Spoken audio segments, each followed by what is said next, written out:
રાજકોટ જિલ્લા મહિલા કોંગ્રેસ પ્રમુખ મનીષાબા વાળા મારી પાસે એની 15-20 દિવસ પહેલાં મારી પાસે પણ એમની ફરિયાદ આવેલી હતી કે જ્યારે સફાઈ કામદારો પાસે વોર્ડ નંબર 17માં જીતુ ગરગરી આવી રીતના અમારે સફાઈ કામદારો પાસે ઉઘરાણી કરે છે કે રજાઓ જોતી હોય કે નો આવી શક્યા હોય, આવો કંઈ પણ જ્યારે સફાઈ કામદારનો પ્રશ્ન હોય ત્યારે એમની પાસે ઉઘરાણી પોતે કરતો કે 1000-2000 આવી રકમો માંગી અને બધા પાસેથી આ વસ્તુ પોતે કરે છે. અને એની ફરિયાદ કોર્પોરેશનમાં પણ પાછી ગયેલી હતી ત્યારે એ ગૂગલ પેથી પૈસા લેતો, એટલે ગૂગલ પેના પણ પુરાવાની બધું મારી પાસે છે. અને ત્યારે મેં એમને જાણ કરી અને મેં એમને મારી પાસે ફરિયાદ આવી એટલે તરત મેં એને કીધું કે ભાઈ તમે આવી રીતના બધા પાસેથી શું કામે પૈસા લ્યો છો, શેના માટે તમે આવી ઉઘરાણી કરો છો, તમને તમારો પગાર ઓછો પડે છે.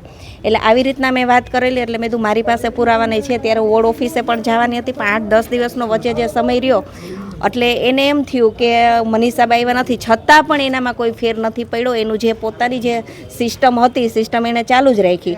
તો જે સફાઈ કામદાર જ્યારે સ્થળ ઉપર વાળતા હતા ત્યારે એમની પાસે જઈને એણે કીધું કે અત્યારે જે ફરિયાદી છે કે લાવે ભાઈ ઓલા 2000 રૂપિયા માગું છું કાં દેતો નથી, એટલે ઓલો કે મારી પાસે અત્યારે પૈસા નથી એવું એણે કીધું. અને પછી મને મળવા આવ્યો કે મનીષાબા પાછા મારી પાસે એણે પૈસા માંગ્યા છે અને આ રીતના વાત કરી છે. એટલે મેં તો કાંઈ વાંધો નહીં, તારે એને કેટલા દેવાના છે, એટલે કે મારે એને 2000 રૂપિયા દેવાના છે. તો મેં તે કામ કરો અત્યારે 1000 રૂપિયા દઈ દે, આપણે એનો રસ્તો કાઢશી. એટલે 1000 રૂપિયા એણે શનિવારે એમને આપ્યા અને એણે લઈ લીધા છે. અને પુરાવો પણ આપણી પાસે છે, પોતે પૈસા માંગે અને એ પણ મેં સોલંકી સાહેબને આપેલો હતો કે આ રીતનું એનું રેકોર્ડિંગ અને એનો પુરાવો કે આ પૈસા માંગે છે અને આવી રીતના ઉઘરાણા કરે છે. પછી આર સોલંકી એસીપીમાં આર સોલંકી સાહેબ છે, એમને મેં બધી વાત કરેલી અને આ રીતની બધી અમે ચર્ચા કરી. તો આજે સાહેબે આર સોલંકી સાહેબ અને એમની ટીમે સવારમાં જ રંગે હાથે જ જ્યારે આ ભાઈ પાસે પૈસા લે છે એવી રીતના પકડ્યો છે અને પૈસા લેતો જ પકડેલો છે એસીબીની ટીમે. આજ સવારે સોલંકી સાહેબ અને એની ટીમે પણ હું ટીમનો પણ ખૂબ સોલંકી સાહેબ અને એની ટીમનો પણ ખૂબ આભાર માનું છું કે ખરેખર રાજકોટ વોર્ડ ઓફિસો હોય કે કોઈ પણ જગ્યાએ જો આવા ઓફિસરો હોય કે આવા કર્મચારીઓ હોય પોતાના પગાર ઓછા પડતા હોય અને જો આવા ભ્રષ્ટાચાર કરતા હોય તો આવાને 100% પકડવા જોઈએ અને આવા ચહેરાને બહાર લાવવા જોઈએ કે જેથી કરીને ભ્રષ્ટાચાર અટકે.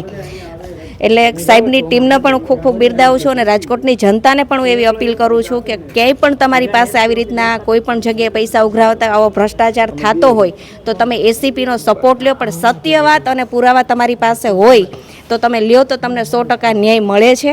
અને બીજું કે કોના કેવા અને કોના ઈશારાથી રાજકીય વર્ગ હોય કે કોર્પોરેશનના મોટા અધિકારીઓ હોય એના ઈશારા ઉપર આ ઉઘરાણી કરે છે કે શું કરે છે એ પણ આમાં ઊંડી તપાસ આપણે કરવી જોઈએ. અને રાજકોટની બધી વોર્ડ ઓફિસોમાં આ જ વસ્તુ ચાલે છે, પણ જ્યારે આપણી પાસે પુરાવા નથી કે ક્યાંક સફાઈ કામદારો પોતાની નોકરીના ડરથી આપણી પાસે આવતા નથી એટલે આપણે ક્યાંક ને ક્યાંક અટકતા હોય છે. પણ હું રાજકોટમાં બધી વોર્ડ ઓફિસમાં જે જગ્યાએ આવું થતું હશે એવું બિલકુલ નહીં ચલાવવું. આવો ભ્રષ્ટાચાર થતો હશે કે ભાજપના ઈશારે કરતા હોય કે કોઈ પણ ઈશારે તો આવું ચોક્કસ આવી રીતના બહાર જ પાડીશ અને હું આવું થવા જ નહીં દઉં.